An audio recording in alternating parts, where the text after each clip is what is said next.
ओम अज्ञानतिमिरन्धस्य ज्ञानाञ्जनशलाकया चक्षुरुन्मिलितं येन तस्मै श्रीगुरुवे नमः।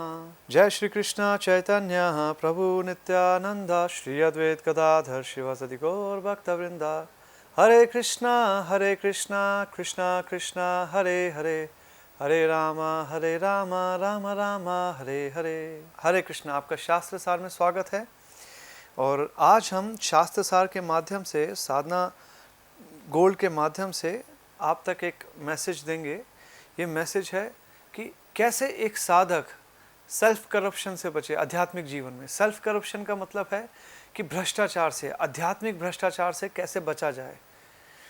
आध्यात्मिक जो जीवन है वो ही इस भौतिक जीवन का भी आधार है। आध्यात्मिक जीवन जिस व्यक्ति का अच्छा नहीं होता तो निस्संदेह भौतिक जीवन भी उसका अच्छा नहीं होगा। जैसे कि अगर आपके शरीर के अंदर आपका जो एक पाचन क्रिया अच्छी नहीं है तो ओवरऑल जो आपका पूरा शरीर है वो भी अच्छा काम नहीं करेगा। सबसे इम्पॉर्टेंट जो शरीर का जो एक पार्ट है वो है हमारा लिवर, जिससे कि सारा जो हम खाना खाते हैं वो डाइजेस्ट करता है और शरीर को फिर आगे लगता है, आपको उसी से ऊर्जा मिलती है, शक्ति मिलती है। तो इसी तरीके से आध्यात्मिक जीवन जिस व्यक्ति का अच्छा है वो व्यक्ति हर प्रकार से भौतिक जीवन में भी अच्छा कार्य करेगा। वो जिससे मिलेगा उससे जो मिलेंगे किसी को भी उससे हानि नहीं होगी, कष्ट नहीं होगा। और अगर आज आपसे मिलने से किसी को कष्ट हो रहा है तो डेफिनेटली आपको भी फ्यूचर में कष्ट होगा। भविष्य में every action is equal in opposite reaction, क्रिया की प्रतिक्रिया के तहत आपको भी कष्ट मिलेगा ही मिलेगा। तो कहने का अर्थ है आध्यात्मिक जीवन को ही हमें अपने जीवन का आधार बनाना है, जिससे कि हमारा ये वाला लोक और परलोक दोनों अच्छे होंगे। आज हम जानते हैं हर एक व्यक्ति के जीवन में एक ऐसा एक क्षण आता है जब वो बहुत ज़्यादा परेशानी में आ जाता है। उसको उस समय ये नहीं पता चलता कि उसे क्या करना चाहिए। तो अर्जुन के भी जीवन में यही है। कुरुक्षेत्र का धर्म क्षेत्र, कुरुक्षेत्र में खड़े हैं और उसके अंदर उनको अपने ही जो उसके गुरु हैं, अपने ही जो उसके रिश्तेदार हैं, उनके विरुद्ध युद्ध करना है। और उसको ये भी पता है कि उसमें ये युद्ध में ये लोग मरेंगे या फिर मैं मरूंगा। बहुत क्षत्रिय अपना जीवन खो देंगे। अब क्षत्रिय जीवन खो देंगे तो अर्जुन के पास पूरा उसमें उनका एक रीज़न है। वो भगवान को बोलते हैं कि हे कृष्ण, मैं अगर युद्ध करता हूँ अपने ही लोगों को मारना पड़ेगा। किसके लिए? इस भूमि के टुकड़े के लिए? किसके लिए? राजपाट के लिए? नहीं, मैं ऐसा नहीं कर सकता। इससे बेहतर है कि मैं तो संन्यास लेके बद्रिकाश्रम चले जाऊँ, हिमालय चले जाऊँ, मैं तपस्या करूँ। क्यों लड़ूँ? दुर्योधन को चाहिए, मैं दे देता हूँ सब। मेरे को नहीं चाहिए कुछ, मेरे हिस्से का है ना, मैं देने को तैयार हूँ दुर्योधन को। मेरा हिस्सा है, मैं उसे दे देता हूँ। तो कृष्ण यहाँ पर अर्जुन को बोलते हैं कि सबसे पहले आपको जानना है कि आप कौन हो। ये जो आप बात कर रहे हैं ये एक बहुत कमज़ोर, एक नपुंसक व्यक्ति वाली बात कर रहे हैं। एक नपुंसक व्यक्ति ऐसे विचारों को धारण करता है कि वो सोच रहा है, अर्जुन को लग रहा था ये जो मैं युद्ध कर रहा हूँ मैं अपने लिए कर रहा हूँ। नहीं, कृष्ण ने बोला ये तुम युद्ध करोगे, ये तुम मेरे लिए युद्ध करोगे। धर्म और रक्षिति रक्षिता, ये युद्ध तुम धर्म की रक्षा के लिए करोगे। तो अब एक व्यक्ति अर्जुन सोचेगा कि मैं ये शरीर हूँ, तब तो वो इसे शरीर से के लिए कार्य करेगा, शरीर से जुड़े हुए लोगों के लिए कार्य करेगा। हाँ जी, जब आपको ये ज्ञान हो जाएगा कि आप एक शरीर नहीं हैं, आप एक आत्मा हैं, आप एक शरीर नहीं, आप एक आत्मा हैं, तब आप फिर परमात्मा से जानेंगे, आत्मा और शरीर के संबंध में जानेंगे। जब शरीर और आत्मा के संबंध में पता चलेगा, आत्मा और परमात्मा के संबंध में पता चलेगा। अब जब संबंध होता है तो हर एक संबंध के प्रति आपका एक कर्तव्य होता है। हर एक संबंध, जैसे भगवान और जो भक्त का जो संबंध है वो कैसा है कि भक्त भगवान को पूर्ण रूप से शरणागत होते हैं और भगवान भी अपने भक्त को पूर्ण रूप से रक्षा करते हैं। हर प्रकार के समस्या में, हर प्रकार के कष्ट में, हर प्रकार के उसके जो एक जीवन है उसमें भगवान स्वयं उसकी रक्षा करते हैं। तो यही भक्त और भगवान का संबंध है। एक माता और पुत्र का संबंध है, माता और पिता के प्रति उनका बालक का और बालक का प्रति उनका संबंध है। तो उसमें कर्तव्य जुड़ा हुआ है। तो जैसे ही अर्जुन को ये समझ आया कि मेरा ये जो युद्ध लड़ना है ये धर्म की रक्षा के लिए, ना कि मेरे खुद के स्वयं के राजपाट के लिए, तब उन्होंने भगवान के कहने के अनुसार अस्त्र शस्त्र उठाया और युद्ध लड़ा। इसको थोड़ा सा विस्तार पूर्वक अभी हम समझेंगे। ये भगवद गीता का अध्याय 2 है, इस अध्याय का नाम है गीता का सार। तो इसमें क्या बोल रहे हैं, संजय ने कहा, करुणा से व्याप्त शोकायुक्त अश्रुपूरित नेत्रों वाले अर्जुन को देखकर मधुसूदन कृष्ण ने ये शब्द कहे। श्री भगवान उवाचा कुतस्तवा कश्मलम इदम विस्मे समुपास्थितम अनार्यजुष्टम अस्वर्ग्यम अकृतिकरम अर्जुना।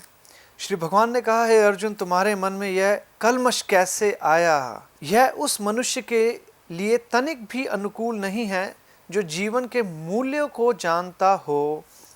इससे उच्च लोक की नहीं अपितु अपयश की प्राप्ति होगी।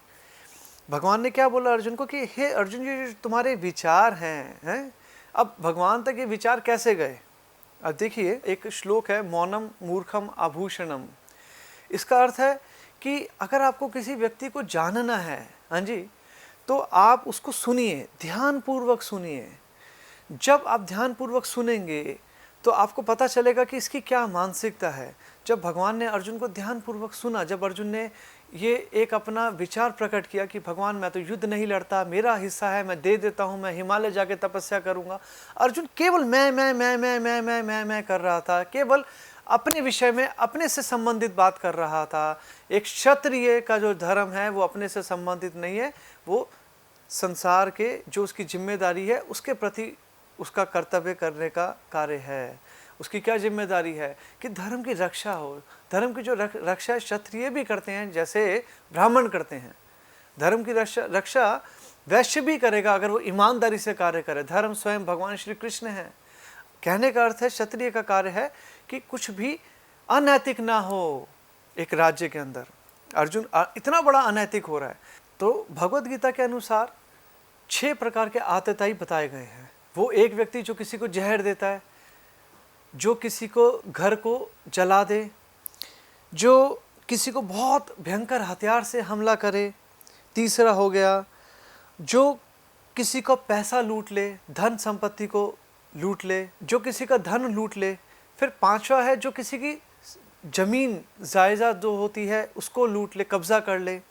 और जो 6वां है जो किसी की पत्नी का धोखे से हरण कर ले या फिर पत्नी का हरण कर ले, किसी की दूसरे की पत्नी का हरण कर ले।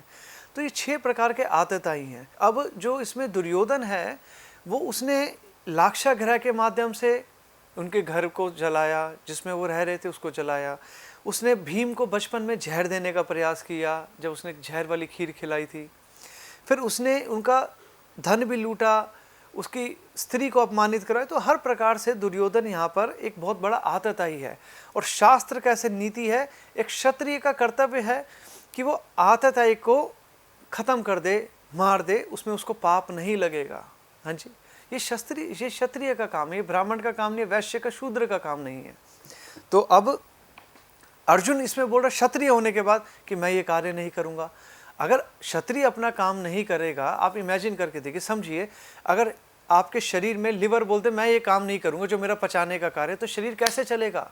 व्यवस्था पूरे शरीर की खराब हो जाएगी। ऐसे ही हमारे इस जो समाज है इसके अंदर कोई भी एक वर्ग, इमेजिन कीजिए, हमारे बहुत जो पूजनीय हैं, जो भी हमारे एक सफाई कर्मचारी हैं, वो सफाई करना बंद कर दे, क्या आपका समाज अच्छा चल पाएगा?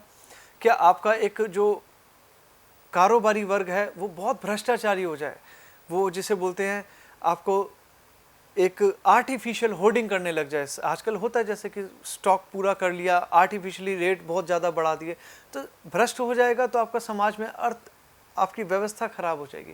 क्षत्रिय किसी भी कारणवश जो आतताई जो मैंने आपको बताया 6 प्रकार के जो आतताई, उनको छोड़ दे कि जी मेरे को तो मारने की इच्छा नहीं कर रही, जी मैंने तो उससे रिश्वत ले ले, तो इससे भी समाज खराब हो जाएगा। और जो आपका पढ़ाने वाला जो वर्ग है वो अगर पढ़ाने में करप्शन करे, जैसे क्षमा चाहते हैं, आजकल विद्या को भी बेचा जाता है, जबकि विद्या बेचने की वस्तु नहीं है। इसको तो गुरु अपने शिष्य को देख के उसको देते हैं। विद्या तभी कहा जाता है विद्या दान सबसे बड़ा दान। तो इससे समाज ठीक रहता है। तो अर्जुन यहाँ पर मना कर रहे हैं, उनको युद्ध नहीं लड़ना। अर्जुन तो बोलते हैं कि भैया मैं तो भावुक हो गया हूँ। भावुकता, याद रखिए, एक न्यायाधीश है, एक न्याय जो करने वाला व्यक्ति है, और जो दया है उसका आपस में बहुत बुरा संबंध है। वो अच्छा संबंध कभी हो ही नहीं सकता। अगर एक न्यायाधीश को कठोर से कठोर जो दंड है देने से, अगर उसको एक जो अपराधी उस पर दया आ जाए, तो ये अन्याय हो जाएगा जिसके प्रति अपराध हुआ है उस जीव के प्रति। तो न्यायाधीश को कभी दया नहीं आ सकती। तो इसी प्रकार से क्षत्रियो को उसके मस्तिष्क पे अगर मोह और माया, उसके अंदर दया आ जाएगी तो वो दंड कैसे देगा अपराधी को। और अर्जुन तो यहाँ पर बोल रहे थे मेरा पैसा मैं दे देता हूँ।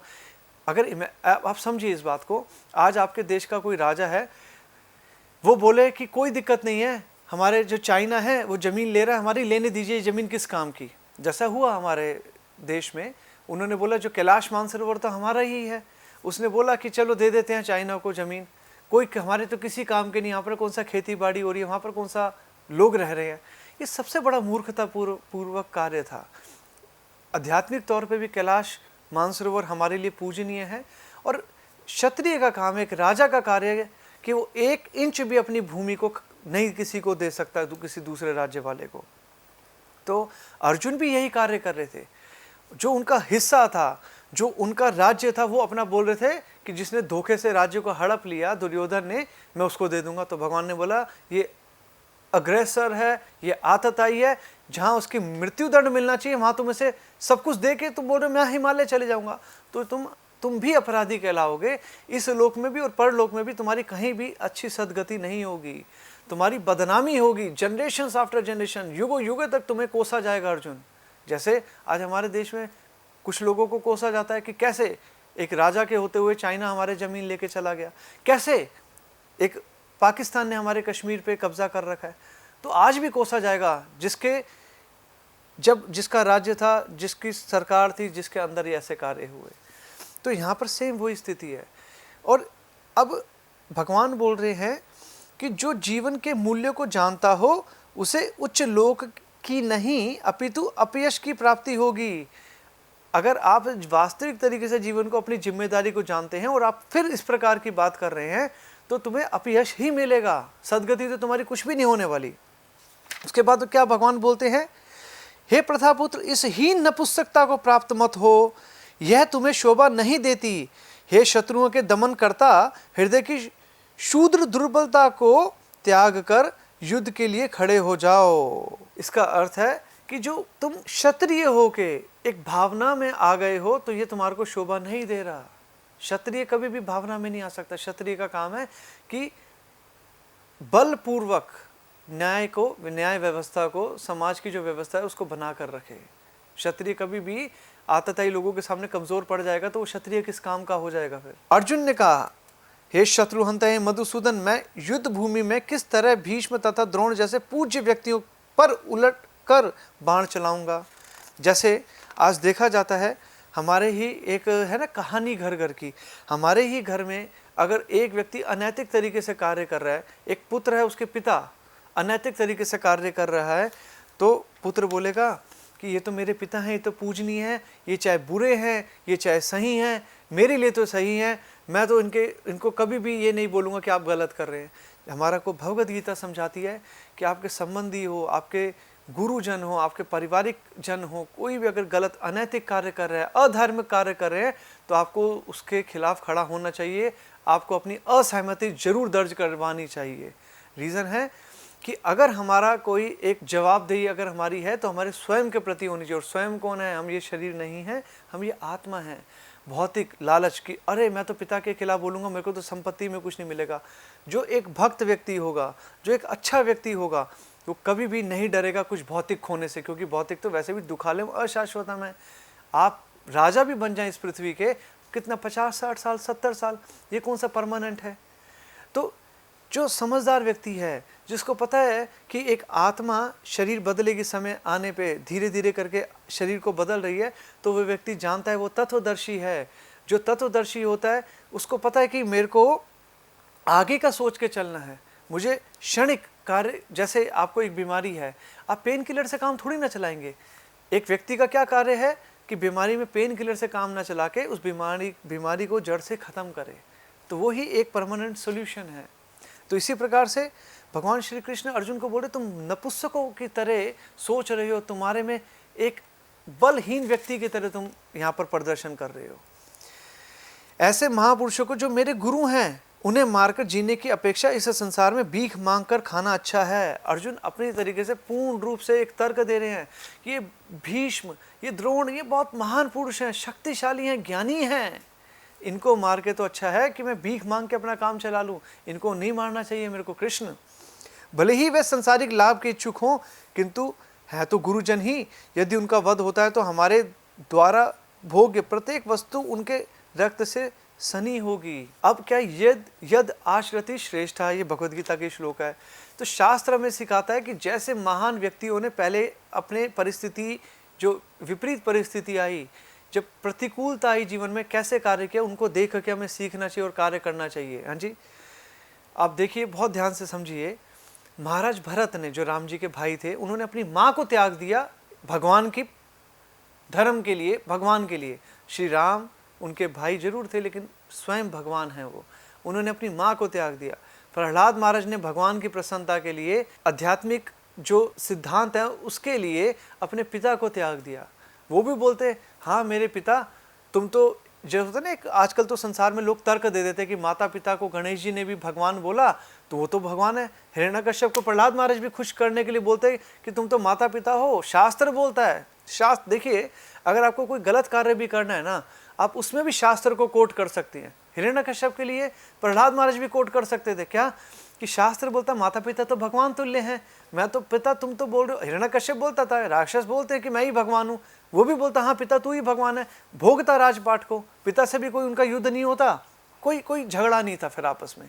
लेकिन उन्होंने बोला हाँ माता पिता वो जो भगवान के लिए कार्य करे, जो धर्म पे चले, वो भगवान तुल्य हैं। आप देखिए, समझिए इस बात को। मैं क्षमा चाहूँगा, मदर्स डे, फादर्स डे पे बहुत बड़े बड़े पोस्ट डाल देंगे कि भगवान से भी पहले माता पिता है। ये एक भ्रष्ट जो समाज है, उसके अंदर जो भ्रष्ट आध्यात्मिक व्यक्ति का, जो जिसने भ्रष्ट व्यक्ति है, जिसने अध्यात्म का चोला पहन रखा है, वो आपके ऐसी शिक्षा दे सकता है कि माता पिता भगवान का से पहले हैं। देखिए, भगवान से पहले, भगवान की तुलना भगवान से ही होती है। केवल भगवान से पहले कोई भी नहीं हो सकता, कभी भी नहीं हो सकता। कोई व्यक्ति आपको बोले कि माता पिता भगवान से पहले हैं, गुरु भगवान से पहले हैं, तो वो व्यक्ति खुद भ्रष्ट है, उसको खुद एक सच्चे गुरु की जरूरत है।